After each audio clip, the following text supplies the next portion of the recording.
Pessoal, vamos lá então. Nós vamos ver a sociedade estamental hoje e como ela funciona, como ela se organiza, né?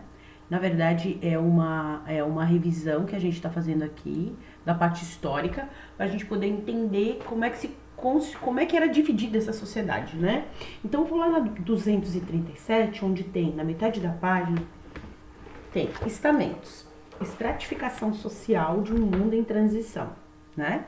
O estamento se refere ao período feudal, que vai aproximadamente de 1400, de 400, depois 500, depois de Jesus Cristo, até o século XV, até 1400, final de 1400. Durante cerca de 10 séculos, aproximadamente do século V ao século XV, né, aí a gente sempre pensa 100 anos a mais, né, 1600 a 1600 por aí, a Europa Ocidental viveu o período conhecido como Idade Média. Organizada em torno da vida rural, quer dizer, as pessoas viviam no campo e sobreviviam dele, né, faziam a sua sobrevivência da agricultura. Nessa época, caracterizou-se pela intensa influência da cultura cristã, quer dizer que a Igreja Católica Romana, ela era que ditava as regras, ela era o Estado, ela era o governo, ela ditava as regras de conduta, de convivência para as populações lá da Europa. A divisão da sociedade apoiava-se em dois parâmetros, isso em dois como pilares: a posse da terra e a ordem da importância perante Deus. Então, a gente aqui vai ter, você nascia e morria dentro dessas três aqui que a gente já vai falar, tá? Sendo assim, a sociedade que se compunha de quatro partes: clero, nobres, comerciantes e camponeses, né? Aqui não tá os comerciantes, mas eles se incluíam nessa parte aqui, tá? O clero só rezava, né? A nobreza fazia guerra, né? Seria hoje seriam os funcionários públicos em concurso, nasciam e já viviam aqui. E eram sustentados pelos camponeses, servos, e a burguesia nem se falava quase, porque a importância dela no início lá do feudalismo era muito pequena. Aqui estão os artesãos, os construtores, tá? E essa pirâmide aqui, ela não faz jus mesmo não era certinho isso aqui. O clero era menor, nobreza vinha mais ou menos até aqui. E camponeses, servos, burgueses, aqui se organizava quase toda a população da sociedade estamental, tá? Cada uma dessas partes era chamada de estamento. Então, essa divisão é chamada de estamentos. Estados, né? Que a gente estudou lá na história, na Revolução Francesa. E cada um deles era caracterizado por um conjunto de direitos e deveres considerados naturais. Então, se nascia camponês, servo, era natural que você tivesse que trabalhar na terra para dar a sua produção, uma parte para a nobreza e uma parte para a igreja, determinada por Deus e sustentadas de forma legal.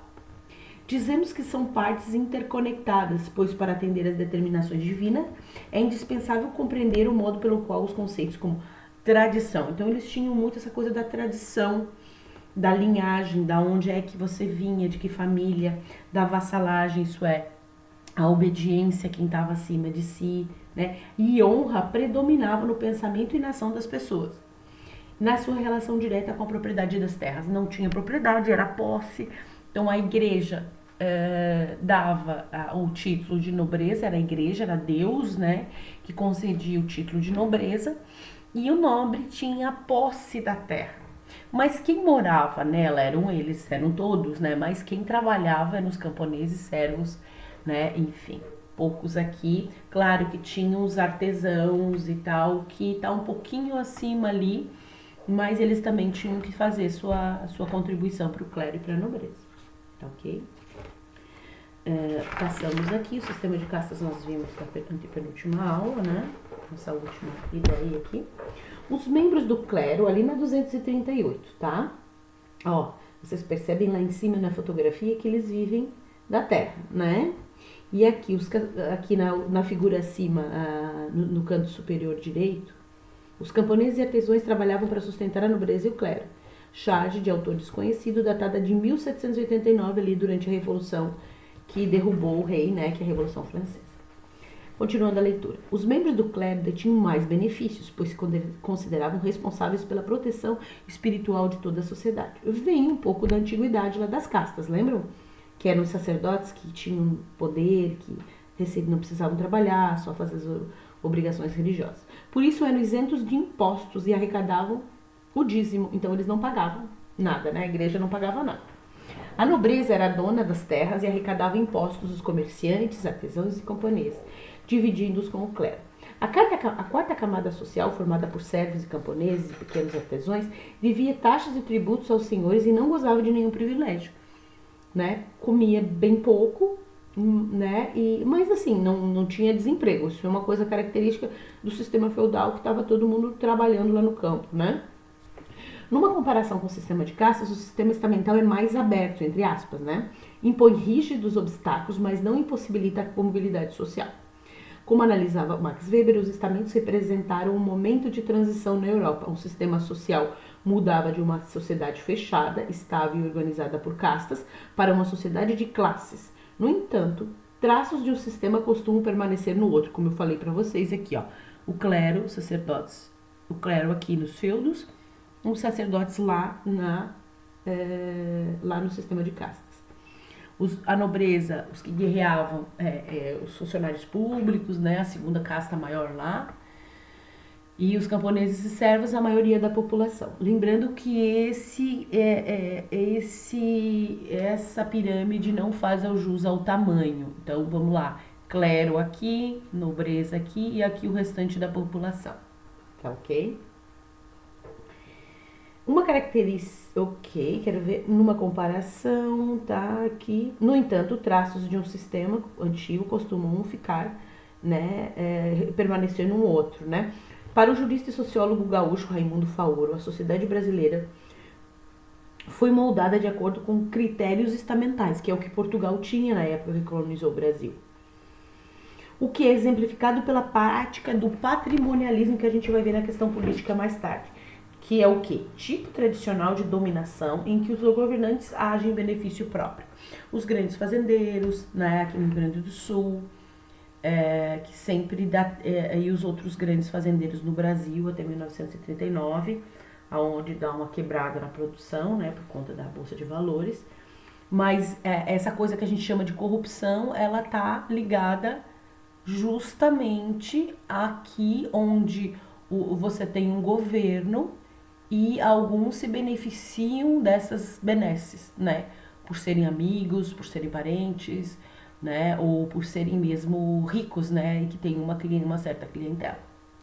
Tá ok? Então a explicação mais ou menos é essa. Tá? Então os estamentos, você nascia no estamento, morria nele. Certo? Ah, professora, mas eu ia ser um padre lá na igreja. Dependia de onde você vinha e com que carga de terras você vinha, com quanto você vinha para oferecer para esse clero, né? E você nunca ia ser um bispo, né? Se você viesse da classe dos camponeses, você ia limpar a cozinha e fazer comida. Continuava trabalhando, né? Os da nobreza levavam um pedaço de terra e tal, e aí entravam no clero, que também era o mais poderoso, né? Eram os que mandavam, né, na época. A nobreza não precisava trabalhar, porque quem sustentava ela, os camponeses, eram os artesãos. E a burguesia é uma classe que quase nem aparece nessa sociedade estamental. Ela aparece bem pouco, porque justamente ela era relegada às cidades que eram um antro de corrupção, de bandidagem, não eram controlados muito por esses aqui. Com um pouco menor controle, digamos, né? Certo, ficamos por aqui então.